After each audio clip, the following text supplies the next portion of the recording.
I am Chandan Thakur. In this video, we will discuss about electric potential difference. तो आइए हम start करते हैं इलेक्ट्रिक पोटेंशियल डिफरेंस। तो इलेक्ट्रिक पोटेंशियल डिफरेंस को समझने के लिए मैं रिकॉल करूँगा थोड़ा प्रीवियस ईयर के नॉलेज को। तो जैसा कि मैंने 10th क्लास में पढ़ा था, जैसे कोई एक कंडक्टर है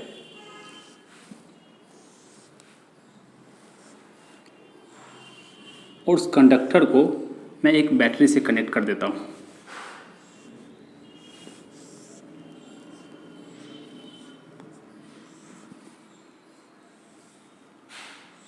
है ना। अच्छा, अगर यहाँ पे करंट आई है ना, तो ये जो मेटेलिक कंडक्टर है, तो एक कंडक्टर का भी तो कुछ ना कुछ रेजिस्टेंस होगा।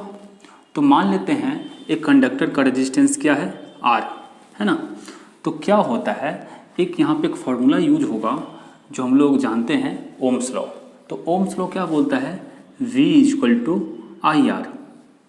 तो that means current is, Ohm's law का जो स्टेटमेंट है, current is directly proportional to the voltage, current is directly proportional to the voltage and inversely proportional to the resistance is called as Ohm's law.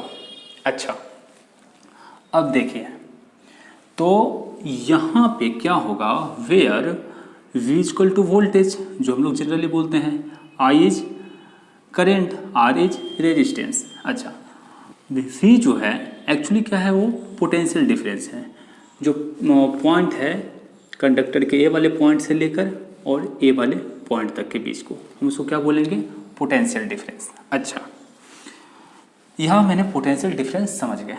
अब थोड़ा मैं बात करता हूँ आगे। देखिए, जैसे कोई दो चार्ज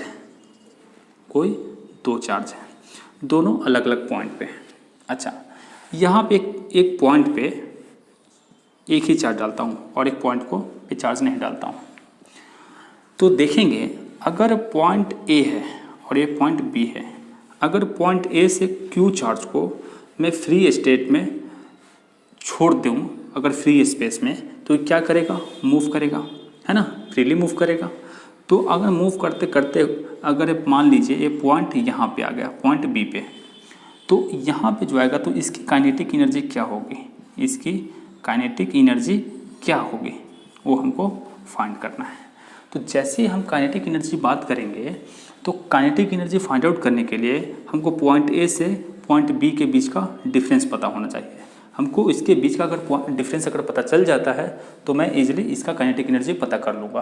तो अब हमको क्या फाइंड करना है, क्या, potential difference, potential difference from point A two point B।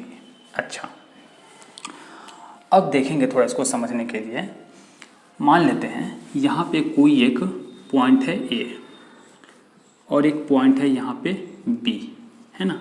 यहाँ पे भी एक प्लस Q चार्ज है और यहाँ पे भी एक प्लस Q चार्ज है। एक और चार्ज है जो है +1 यूनिट का, जो है +1 यूनिट का, और वो है इन्फिनिटी में, इसका कोई पॉइंट नहीं है, इन्फिनिटी में है। तो देखिए, ये जो +1 चार्ज है ना, तो ये +1 चार्ज अगर पॉइंट B पे आता है, अगर +1 चार्ज पॉइंट B पे आता है, तो कुछ ना कुछ इसका वर्क डन होगा। जो वर्क डन को मैं मान लेता हूँ इन्फिनिटी से, इसको वर्क डन को मैं मान लेता हूँ W। अच्छा, यही 1 यूनिट चार्ज अगर पॉइंट A पे आ रहा है, तो इसका वर्क डन भी मैं कुछ ना कुछ मान लेता हूँ। फिलहाल इसका भी वर्क डन मैं थोड़ी देर के लिए मान लेता हूँ W। अच्छा, इसको यहीं पे थोड़ी देर के लिए मैं स्टॉप कर रहा हूँ और एक और चीज़ मैं समझा रहा हूँ। देखिए, जैसे कोई एक पॉइंट है, दो पॉइंट है ना, अगर कोई एक चार्ज एक पॉइंट से दूसरे पॉइंट पे जा रहा है ना, तो उसके लिए डिफरेंट पाथ है। तो मान लेते हैं एक पाथ है मेरे पास में A, है ना, दूसरा पाथ है मेरे पास में B। अच्छा, एक कोई तीसरा भी पाथ है जिसको मैं बोल देता हूँ C। अच्छा, ये जो X एंड Y, तो जब कोई चार्ज X से Y पे जाएगा, X वाले पॉइंट से Y वाले पॉइंट पे जाएगा, तो उसका जो वर्क डन है क्या डिफरेंट पाथ पे डिफरेंट वर्क डन होगा, ये देखते हैं। तो देखिए, ये जो इलेक्ट्रिकल एनर्जी होता है ना, एक कंजर्वेटिव होता है। अच्छा, तो कंजर्वेटिव क्या होता है? कंजर्वेटिव का मतलब होता है जिसका वर्क डन पाथ के ऊपर डिपेंड नहीं करता है, जिसका वर्क डन पाथ के ऊपर डिपेंड नहीं करता है। देखिए, एक्चुअली जो फील्ड जो आप लोग पढ़े होंगे, अभी तक जो पढ़े हैं और जो हम लोग आगे तक पढ़ने वाले हैं, एक्चुअली पूरा फिजिक्स में 3 फील्ड है। कौन कौन सा? एक इलेक्ट्रिक फील्ड, ग्रेविटेशनल फील्ड, और एक आता है इलेक्ट्रोमैग्नेटिक फील्ड, है ना।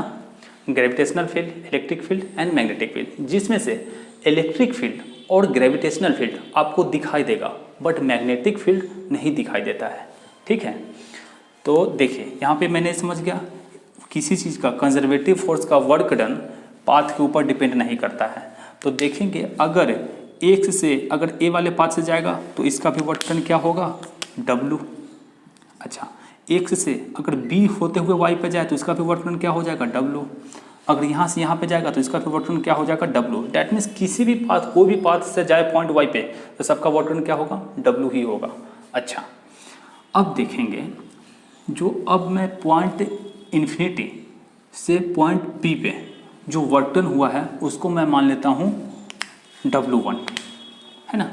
अच्छा, अब यहाँ से जो यहाँ पे हुआ है इसको मैं मान लेता हूँ W2। अच्छा, अब देखेंगे, अगर यही +1 यूनिट चार्ज B से होते हुए A पे आए तो इसका वर्क डन क्या होगा? तो इसका भी वर्क डन W2 ही होगा, बिकॉज देखिए इसका भी वर्क डन W2 होगा, क्योंकि यहाँ पे क्लियर हो चुका है जो वर्क डन पाथ पे डिपेंड नहीं होता है। ठीक है, तो इसका वर्क डन कितना हो जाएगा? W2 टोटल का, ये टोटल का है W2। अच्छा, अब मुझे कोई पूछा जाए पॉइंट B से पॉइंट A का कितना होगा पोटेंशियल डिफरेंस, तो देखिए पॉइंट A से पॉइंट B के, ये तो हम क्लियर कर चुके हैं, कितना है? W2, है ना। अच्छा, पॉइंट A से इन्फिनिटी तक का कितना है? सॉरी, ए अपने पास में नहीं है, गिवन नहीं है, ए गिवन नहीं है अपने पास में। पॉइंट यहाँ से यहाँ तक का कितना है? W1। अच्छा, इन्फिनिटी से तक का कितना है मेरे पास में?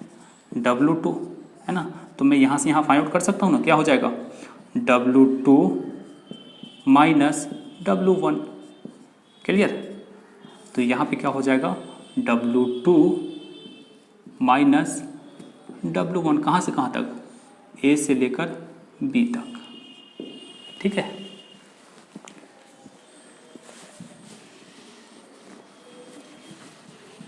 अच्छा, तो यहाँ से हम एक चीज़ तो समझ गए। क्या समझे? जैसे VAB या V, इसको ऐसे भी लिखते हैं, V sub AB equal to VA minus VB equal to क्या हो जाएगा? W2 माइनस W1, है ना। अब इसको थोड़ा हमें डेफिनेशन से समझते हैं। अच्छा, work done in bringing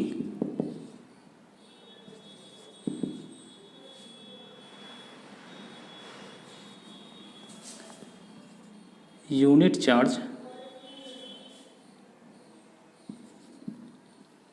unit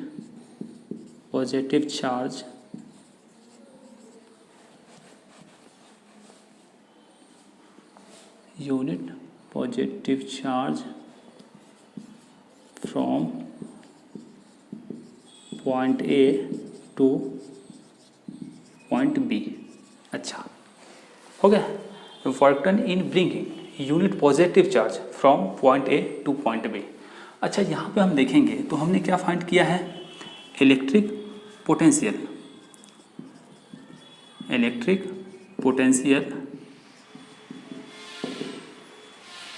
difference between, in short लिखता हूँ,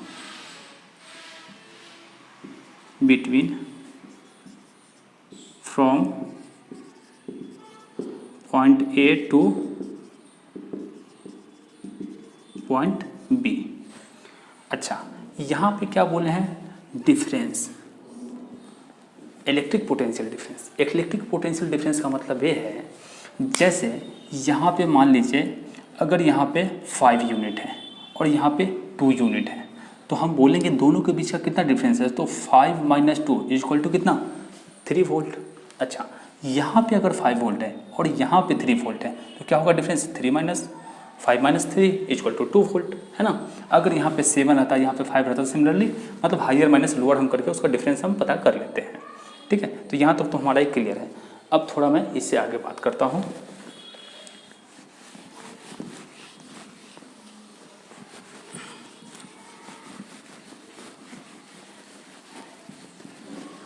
अच्छा, ये सब जो भी हो रहा है, वर्क हो रहा है, ये तो खुद से तो नहीं कर रहा है ना, ये क्या कर रहा है, कोई एक बाहर से वर्क कर रहा है, जिसको मैं थोड़ी देर के लिए मान रहा हूँ उसको एक्सटर्नल एजेंट। क्या मान रहा हूँ उसको, एक्सटर्नल एजेंट। ठीक है, अच्छा अब थोड़ा सा और मैं देखूंगा इसको। जैसे कोई एक पॉइंट है ए, फिर से वही लेता हूँ, पॉइंट ए और एक पॉइंट बी। अब यहाँ से मुझे कोई बोल दे कोई एक प्लस क्यू चार्ज वैसा ही है, प्लस क्यू चार्ज वैसा ही है, तो जो प्लस क्यू चार्ज बी पे गया और बी पे जाने के बाद अब इसका तो वर्क डन हम बता सकते हैं, क्योंकि इसके बीच का हमको पोटेंशियल डिफरेंस भी पता चल गया है। तो ये क्या करेगा, मतलब एक इलेक्ट्रोस्टैटिक फोर्स की वजह से, क्योंकि खुद से तो जाएगा नहीं, ये क्या करेगा, इलेक्ट्रोस्टैटिक फोर्स है, पूरा में क्या है, इलेक्ट्रोस्टैटिक फोर्स है, और ये इलेक्ट्रोस्टैटिक फोर्स क्या करेगा, पोटेंशियल एनर्जी को स्टोर करेगा, देन क्या करेगा, फिर एक एनर्जी दूसरे पे अप्लाई करेगा, है ना। तो अब हम देखेंगे, जैसे यहाँ से इसका निकलेगा, अब जाते जाते थोड़ी जाएगा आगे तक। ये पहले कौन सा कंडीशन में था, इन रेस्ट कंडीशन, और फिर क्या हुआ, जो एनर्जी जो स्टोर किया उसकी वजह से आगे जाएगा, फिर यहाँ पे जाने के बाद इसकी हम काइनेटिक एनर्जी हम फाइंड आउट कर लेंगे। ठीक है, अब देखेंगे हम लोग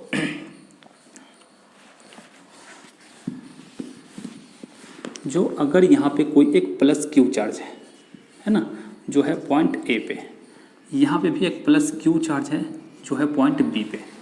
अच्छा, जब पॉइंट बी से कोई चार्ज ए पे आएगा तो उसको वर्क डन हम बोल देते हैं डब्लू। पॉइंट जब बी से ए पे जा रहा है तो कितना कर रहा है, डब्लू का वर्क डन कर रहा है। जब ए से बी पे जाएगा तो वर्क डन कितना करेगा, वो भी डब्लू का करेगा, जो मैं यहाँ पे क्लियर कर चुका हूँ। अच्छा, तो क्या होता है, वर्क डन का work done per unit charge होता है। वर्क डन क्या होता है, पर यूनिट चार्ज। तो work done equal to W equal to Q V A B कर दूँ। अच्छा, तो यहाँ से अगर जो ए जो पॉइंट से जो वर्क डन हुआ है वो ए पे आने में हुआ है काइनेटिक एनर्जी 1 और यहाँ से जाने में हुआ है काइनेटिक एनर्जी 2, तो क्या हो जाएगा बताइए,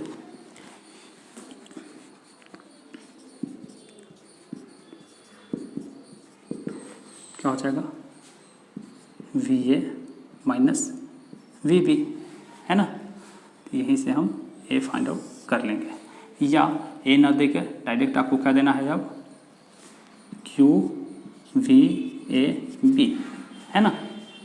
अच्छा, थोड़ा सा और में एक जानकारी ले लेते हैं, जैसे वी सब ए बी, वी सब ए बी, इसको तो हम ऐसे जानते हैं ना, V at point A minus V at point B. अच्छा, इसको हम ऐसे भी तो लिख सकते हैं in mathematically, minus V B minus V A. अच्छा, अब देखिए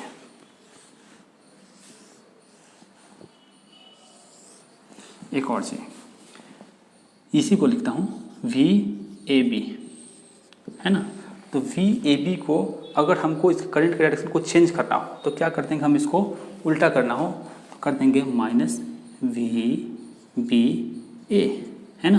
अच्छा, अब देखिए ये दूसरा वाला पॉइंट हो गया।